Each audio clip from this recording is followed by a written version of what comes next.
Okay, question 6. Here we have a solenoid. The solenoid is 10 centimeters in diameter, and it's 75 centimeters long. It's made from copper wire. That copper wire has a diameter of 0.1 centimeter and very, very thin insulation, so it's pretty much just straight wire. Wire is wound onto the cardboard tube in a single layer with adjacent turns touching each other, so it's very, very tight. Okay, it's going to be wound right next to each other. Okay. What power must be delivered to the solenoid if it is to produce a field of 8 mini Tesla at its center? Okay, well, we know power is equal to IV. Okay. There's a couple of ways we can get around this. There's a couple other equations, actually, for power. We could have I squared R if we plug in Ohm's law. Or if we plug in Ohm's law the other way, we'd have V squared over R. So being it gave resistivity, and it told me lengths and diameters, I'm assuming I'm going to have to go for the resistance route. What would that tell me? Well, I could determine the resistance by using rho L over A. So the resistance would be the resistivity of copper, 1.7 times 10 to the negative 8, times the length over its area. So that would give me at least the R. Now the next thing I have to figure is what else can I use to get one of these others? Well, it did give me a B field. I know there's going to be a current traveling through. So I'd have to find an A based off of the B field. So I do have an equation for B field of a solenoid. That would be N over L, right? The number of loops over the length times mu naught I. Okay, or you might have seen it as mu naught N I in the book. The lowercase n, that's what that's meaning, is number of loops over the length. So let's see here. Each loop has a length of 2 pi r, right, circumference. But we have more than one loop. Okay, we're going to have a whole bunch of loops, which means we'll have to figure out how many that is. So first, the radius of each loop, okay, so we'd have 2 pi times the radius of each loop. It says that the solenoid is 10 centimeters in diameter, so 5 centimeters would be the radius of each of the loops. So that's 0.05 for the centimeters. That's the radius of each loop.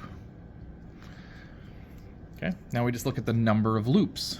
Okay, well, N, number of loops, it is 75 centimeters long,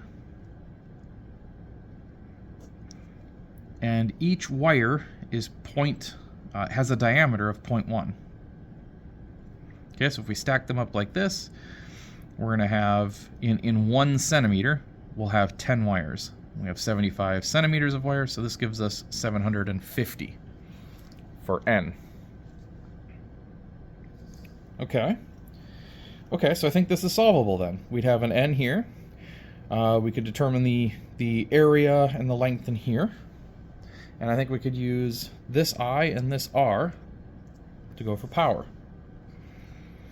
Okay, so let's start with that. Let's take and solve this out for I, so we can get I by itself. I would be the B field times the length divided by N and mu naught. Okay, so let's see what we got here. So for the B field, it says we're looking for 8 mini Tesla, so that's 8 times 10 to the negative third. Okay, 8 times 10 to the negative third. And the 0.75, let's see, we need the length, total length of the solenoid, 0.75. Number, that we already got, 750. Okay. And then the mu naught, that's just the constant, 4 pi times 10 to the negative 7. All right, plugging that into the calculator, we should get a current of 6.37 amps. That gives us part of our issue. Now we just need the resistance, R.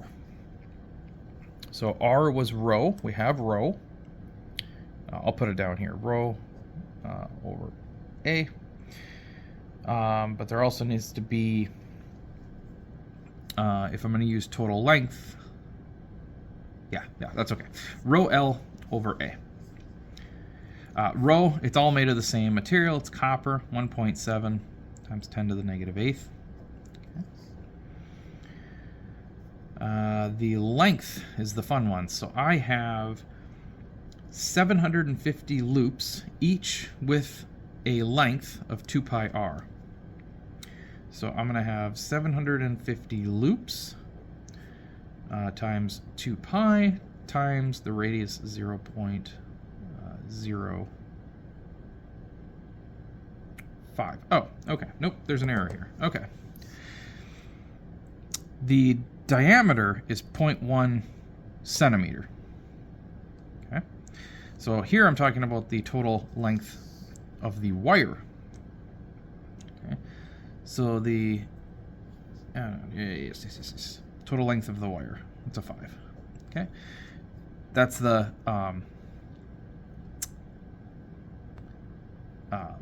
radius of each of the loops. Okay, 0.5. It's the area is where I'm getting confused. Okay, so the area. Area is the area of the wire. Okay, so the area of the wire is pi r squared. Okay, pi r squared. But do not confuse it with this r, which is what I was getting at here. Don't confuse it with this r. Area of each of the wire is the individual wire's radius. Okay, we know that the copper wire has a diameter of 0.1 centimeters, which means the radius of the copper wire is 0.05 centimeters. Okay, so we'd have 0.00 sorry. So 0.1 centimeters is already 1 millimeter. We have half a millimeter. Okay, and that'll get squared. We'll have half a millimeter squared for the total area. All right, if we do that out into our calculator, we should get 5.1 ohms. That would be the resistance, 5.1 ohms. Then we can now finally plug in. We have P is equal to I squared R. Plug in our I, 6.37 squared. Resistance, 5.1. And that gives you an answer of 207 watts. Okay, so this one's a tricky one because of all of the radiuses that are going on in here, and you have to keep track.